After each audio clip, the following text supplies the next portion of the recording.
Halo semuanya, perkenalkan nama saya Dr. Jimmy Ardian, spesialis kedokteran jiwa dari Siloam Hospital Bogor. Udah lama nggak ngobrol-ngobrol lewat video YouTube ya. Hari ini kita mau bahas tentang emotional decluttering. Apa itu? Jadi teman-teman punya barang yang nggak kepake nggak di rumah? Kira-kira apa aja? Tas, majalah, buku atau apapun. Yang akhirnya numpuk tuh di pojokan atau ya terserah di mana lah. Punya ya? Pernah? Nah, coba ingat-ingat waktu pertama kali kita beli, apakah kita merencanakan untuk dia teronggok di sana?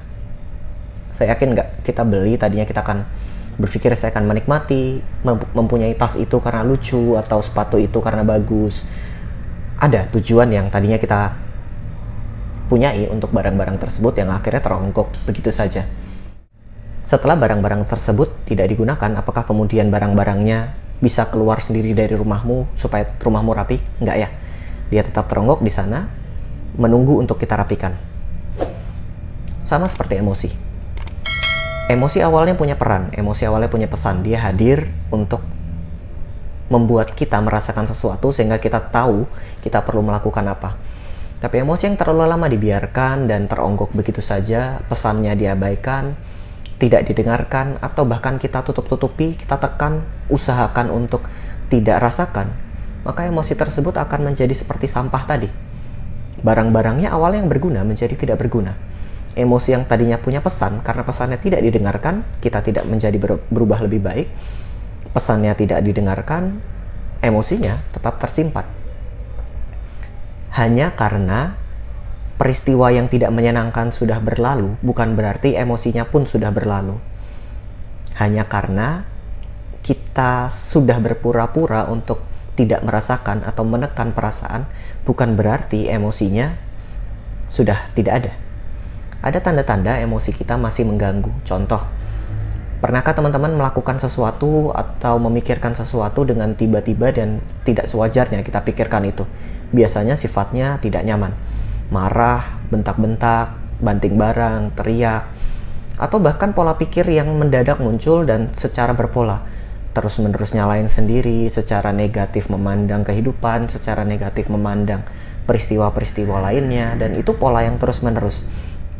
Jangan-jangan ada emosi yang tidak diselesaikan. Langkah pertama untuk melakukan penyelesaian adalah feel it to heal it. Kita perlu merasakan untuk menyembuhkan.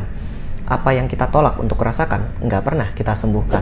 Maka pertama-tama, akses memori tentang hal tersebut, dan izinkan untuk rasakan. Sama seperti barang-barang, tas dan lain sebagainya yang tidak bisa pindah begitu saja dari meja, lemari, dan apapun tempat penyimpanan kita.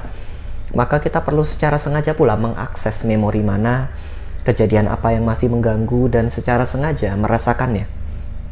Lalu nanti saya terganggu gimana? Langkah kedua, kita perlu mendengarkan pesan apa yang ada di balik emosi. Misal kamu merasa marah, maka dengarkan apa ketidakadilan yang saya alami. Apa tujuan rasa marah ini? Oh, saya merasa menyesal. Maka dengarkan apa hal yang kamu langgar tentang dirimu, value apa? Apa yang kemudian kamu lakukan dan menyakiti orang lain? Apa pesan di balik emosi tadi? Oh, saya merasa gembira. Oke, dengarkan apa yang menjadi pesan atas kegembiraan itu. Apa yang kamu dapatkan pada saat tersebut? Apa harapan yang kamu dapatkan di saat tersebut? Oh, saya merasa sedih. Oke, dengarkan. Kamu kehilangan apa pada saat itu? Kamu terluka karena apa pada saat itu? Apa pesan dari perasaan sedih? Dengarkan. Jawaban dari perasaan-perasaan tadi mungkin akan membantu kita untuk menyelesaikan perasaan yang sudah lama bertumpuk. Jangan takut untuk merasakan, karena justru kalau kita menolak perasaan, sedih misalnya, atau takut misalnya, kita tolak, buang jauh-jauh, tidak mau rasakan, justru kebahagiaan juga nggak bisa kita rasakan. Rasakanlah dan sembuhlah. Setelah kita tangkap pesannya, izinkan perasaan berlalu. Karena kalau perasaan nggak menyampaikan juga pesannya, dia akan terus di sana, memanggil-manggil, berharap kita mendengarkan pesan.